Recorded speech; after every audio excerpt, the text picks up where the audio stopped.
A Sapucaí é grande e o tempo ruge, tá? E o que as pessoas querem saber mesmo não é de cortar uma picanha, porque picanha não veio, não vai vir. As pessoas agora querem saber, principalmente aquelas revoltadas, tanto as que ficaram revoltadas com os efeitos do ato do 8 de janeiro, quanto as que se fazem de absolutas vítimas, ou seja, o Brasil quer saber de CPI, de CPMI.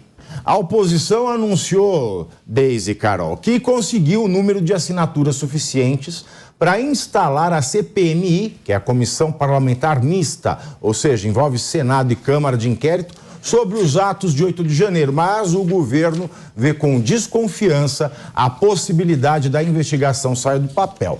Aliados de Lula ainda não têm qualquer estratégia definida e aguardam a lista de nomes dos parlamentares que assinaram o pedido de criação da comissão para definir os próximos passos. Você até imagina para fazer o quê, não é?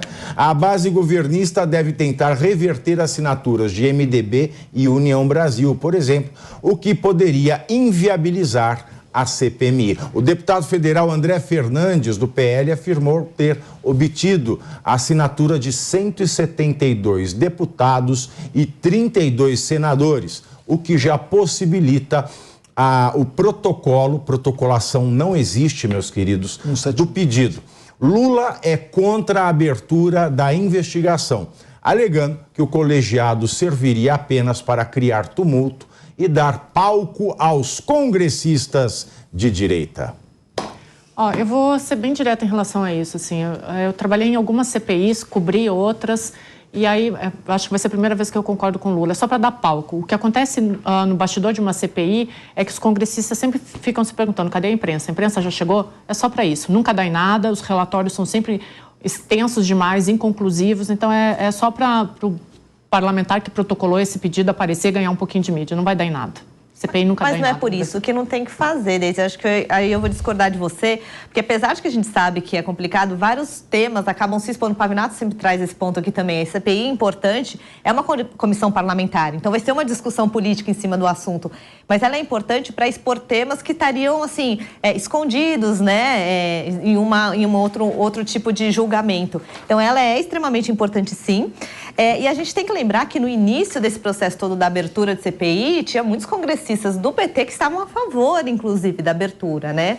Só que eu acho que eles tomaram uma bronca danada do Lula ali, revisaram, assim, a sua posição e tiveram que voltar atrás e agora eles não estão mais a favor.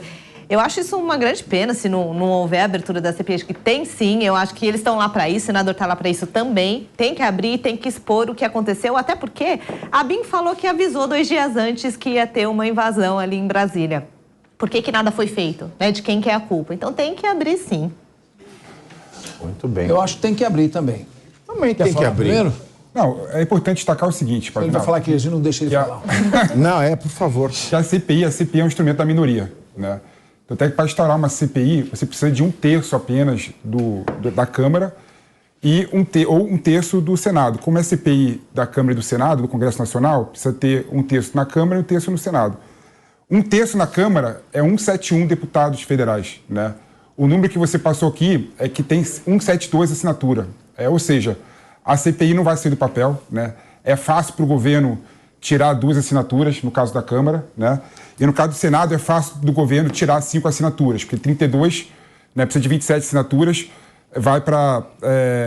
tem 32, né? Então, ou seja, a CPMI, da forma que está sendo organizada aí, não vai sair do papel. O Poder Executivo consegue, com base na manobra, impedir a CPI, ainda mais tão apertada assim a votação. Eu te faço uma pergunta a vocês, Felipe Monteiro. Você aí que é, como todos nós, um grande defensor da democracia e sempre combateu os atos antidemocráticos com grande veemência. Para se defender a democracia, nós devemos deixar todo e qualquer canal de investigação aberto? Sim. Por que permitir que se faça uma investigação sigilosa, sim, com vazamentos seletivos para a imprensa e não uma investigação pública aberta? Eu concordo quando a Deise diz que CPI normalmente é um circo. Mas esse circo, às vezes, tem um lado positivo, que é a publicidade dos atos. Vou falar também. Não, eu quero vou votar uma lei. É um circo. Não, vou votar uma PEC. É um circo. É um circo. Mas tem vou votar um decreto. É importante só essa conclusão. É importante a conclusão. A transparência da investigação, o acompanhamento da imprensa, pode mostrar para nós, por exemplo, que nós ainda não vimos. Houve participação por omissão de alguém interessado no quanto pior, melhor? Houve gente infiltrada de outros partidos? Quem são as pessoas que praticaram os atos de vandalização mais rigorosos? A CPI poderá aclarar isso. Por enquanto, nós temos o monopólio da informação com o mainstream, a mídia mais forte, e com as investigações que estão sendo feitas. Nós não temos ainda acesso democrático e transparente total a tudo o que aconteceu. Esse é o ponto positivo da CPI. E acho estranho que o presidente Lula esteja trabalhando para desmobilizar essa CPI. Capês, eu concordo com você. Eu acho que a CPMI pode ser uma boa para expandir a investigação, né? A gente ter acesso a mais informações de forma mais... Alguma. Alguma, mas alguma. Mas o que eu coloquei aqui foi o seguinte, que a CPMI não vai sair do papel porque o Congresso não quer a CPMI, né?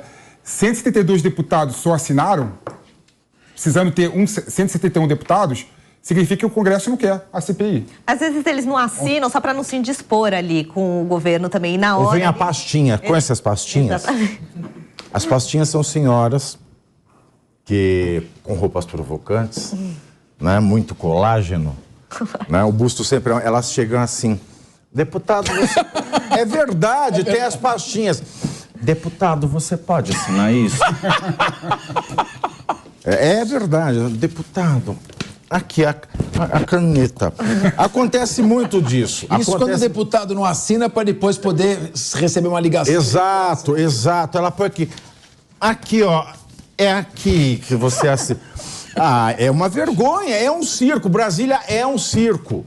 É um circo danado. Se não fosse, não era. Aí muita gente fala, a CPI vai tumultuar a vida do Congresso. Tá, e aí, qual o problema? A Constituição fez assim, então é para tumultuar. Aí muita gente falava, essa judicialização danada nas eleições está tumultuando o processo eleitoral. A Constituição criou o país do tumulto judicial. Roberto Campos já falava isso. Quantos artigos Roberto Campos não escreveu durante a Constituinte falando, se esse documento for aprovado, tudo é judicializável, tudo é investigável, tudo pode ser parado até que se resolva.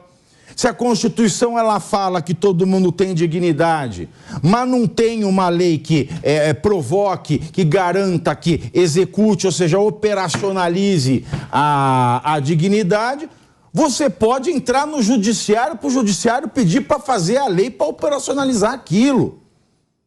Roberto Campos, gênio Roberto Campos, né? Tô falando do avô do Roberto Campos, né? Um gênio, um grande gênio. A maior crítica à Constituição brasileira é dele. Ele falou, esse país é inoperante por conta da Constituição de 88. Agora fala, mas a CPI, CPMI vai atravancar.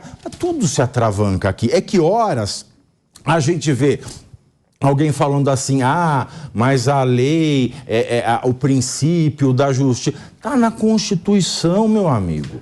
Está lá. A gente tem que ir na raiz do problema, porque não vale uma hora eu falar a Constituição me garante tomar tais atitudes e depois as mesmas atitudes não serem permitidas em nome da ordem processual, da coesão das coisas.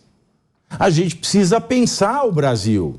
E a gente vê esses congressistas, maior mentira de 2022, um congresso de direita. Felipe matou aqui, só 172 assinaram, porque todo eleitor de direita, eu tenho certeza que quer a CPMI, quer a CPI, quer a CPMI. Tenho certeza, corto a minha genitália se eu estiver enganado. Todo eleitor de direita quer CPMI. Aí você vê 171 só, 172 assinaram. Ou seja, não tem representante de direita. Aí você vai falar, a Constituição permite fazer tudo isso. Mas ela fica ora sim, ora também sendo modificada por PEC. Ou seja, eu não posso fazer porque é inconstitucional, eu mudo a Constituição. Nós tivemos 29 PECs nos últimos 4 anos. Veja se isso é admissível. Que país nós vamos ser? Eu fiquei irritado. Me desculpe, mas eu fiquei irritado. Então, para te acalmar, eu lembrarei a famosa frase do nosso querido Roberto Campos. O socialismo distribui igual para todos, distribui pobreza para todos.